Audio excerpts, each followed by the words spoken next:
Greetings, fellow dungeon delvers, and welcome to Dorans and Dragons. My name is Justin, and I'm going to be your guide to bringing your favorite League of Legends champions to life in Dungeons and Dragons. Today we're building Malphite, the oh my god, please be building tank so I don't get one shot every 35 seconds when your ult comes off cooldown. Malphite was born from the final shard of the Monolith, a living elemental fortress, which was destroyed during the battle with the Void over Acathia. It rested beneath the earth, gathering strength, and then emerged centuries later. Since then, Malphite has been seen all across Runeterra, endlessly wandering, searching for the Void to eliminate them once and for all. Before we get started with the build, go ahead and like the video and hit that subscribe button so you're always notified when we release our builds. We'd like to thank one of this month's Doran's Blade patrons, Alia, who chose Malphite to build as part of the rewards for our Blade Tier Plus patrons.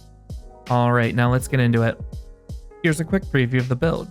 For race, we're going with Earth Genasi. Per usual, our stats are going to be determined using the standard array. For our stat priorities, we're going to max strength and dump charisma. Our leveling path is going to be the full 20 levels into fighter.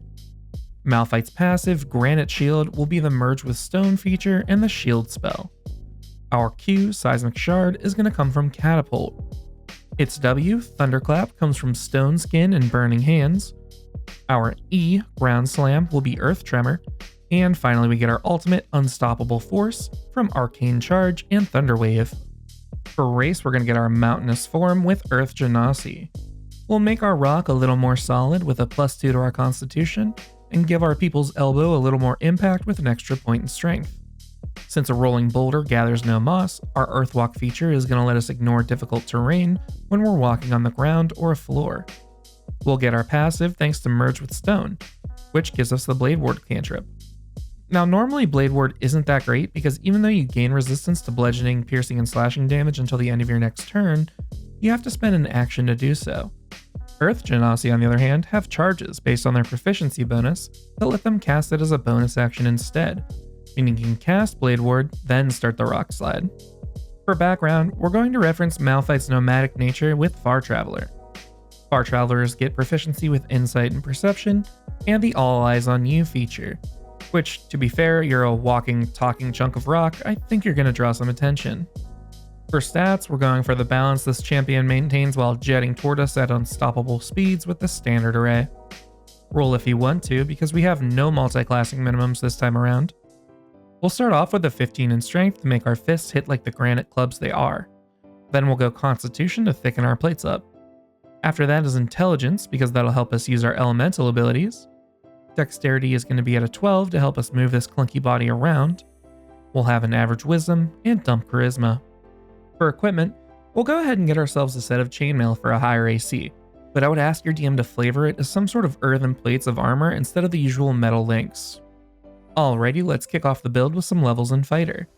From Fighter, we'll get a couple of skill proficiencies, namely Athletics to improve our all-around strength, and Survival to complement our constant travel through harsh environments. We'll also learn a fighting style here to focus and improve a certain combat style. Since we just use our fists in a Rock-a-Lanche style attack, we'll go with Unarmed Fighting. This will make our unarmed strikes deal 1d8 plus our strength mod and bludgeoning damage, and let us deal 1d4 bludgeoning damage to any creature we have grappled at the start of our turn.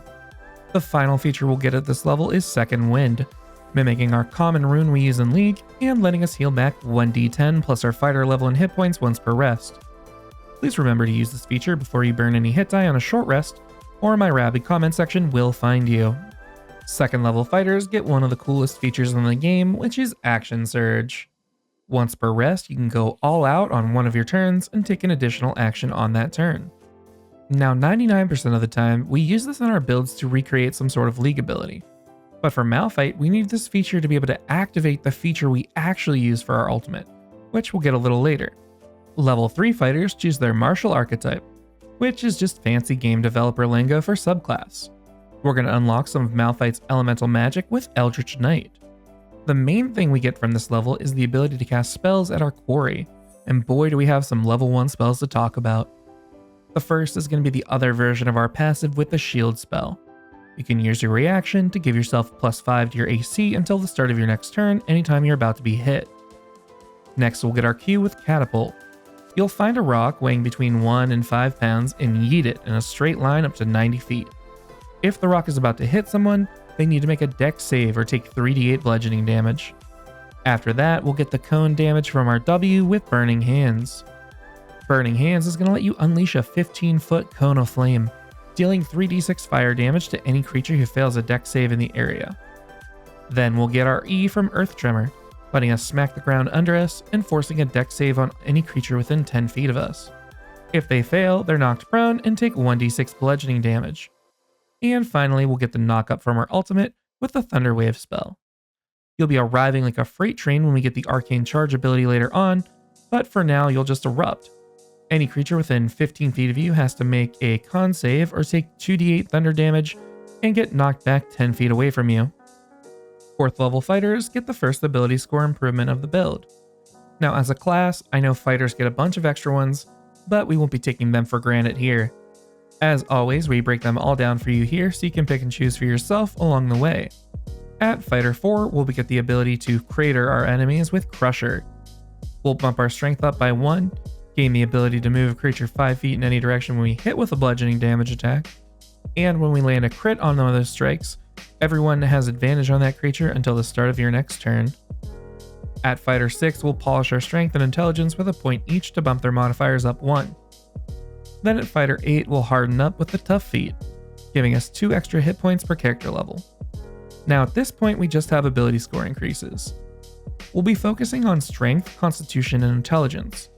Either way, with the levels we have left, you'll end up with a 20 and 2 18s. Since this build is focused on Tank Malphite, I went with a 20 in Constitution. If you want to put that 20 into Strength for the stronger strikes, or in Intelligence for the stronger spell saves, I totally get it. Level 5 fighters get extra attack, letting us throw 2 punches per attack action instead of 1. We'll get another attack at level 11, and a 4th one at level 20, basically turning your attack action into a smackdown. Level 7 Eldritch Knights get War Magic, letting us make a weapon attack as a bonus action when we use our action to cast a cantrip. So if you run out of Blade Ward charges and feel like you've hit rock bottom, you can use this feature to get some protection and then throw another punch. Level 9 fighters get Indomitable, letting us reroll a saving throw we fail once per long rest. So if you feel like you're going to crumble on a failed save, use this feature to weather the storm instead. You'll get an extra use of this at level 13 and a 3rd one at level 17. 10th level Eldritch Knights learn Eldritch Strike, causing your strikes to give creatures disadvantage on the next spell save you force on them. Your strike will weaken their foundation, and then your spell will cause them to shatter. Level 15 Eldritch Knights get the unstoppable part of our unstoppable force with Arcane Charge. Whenever we action surge, we'll be able to teleport up to 30 feet as part of that. Now this will let us do a cross-battle map ultimate roughly, assuming we use our action to dash, action surge to teleport into the clump of squishies, and Thunder Wave. You essentially turn yourself into the Juggernaut with Nightcrawler on his back to give him rides. 18th level Eldritch Knights improve their War Magic, letting them make bonus action attack when they cast spells instead of just when they cast cantrips. And finally, level 19 Eldritch Knights get 4th level spells. We'll get the increased armor portion of our W with Stone Skin, giving us resistance to bludgeoning, piercing, and slashing damage for an hour. Alright, now that we've completed the build, let's see how we did. First, the good. 264 hit points of solid rock stand between your DM and the rest of your party. Good luck to them. Also, having a plus 10 to your athletics and making 4 attacks per turn is going to let you erode even the toughest enemies. Now the bad. Unfortunately, we can't solve all of our problems by tossing boulders at them, and neither can Malphite. Other than that minor shortcoming, I am super happy with the build. So what'd you think? I've included a link to this build via D&D Beyond in the description below, as well as Amazon links to the books used in this build. If you enjoy this type of content, come join our awesome Discord community. Thanks for watching, and hopefully we'll catch you on the Rift, or in the Forgotten Realms.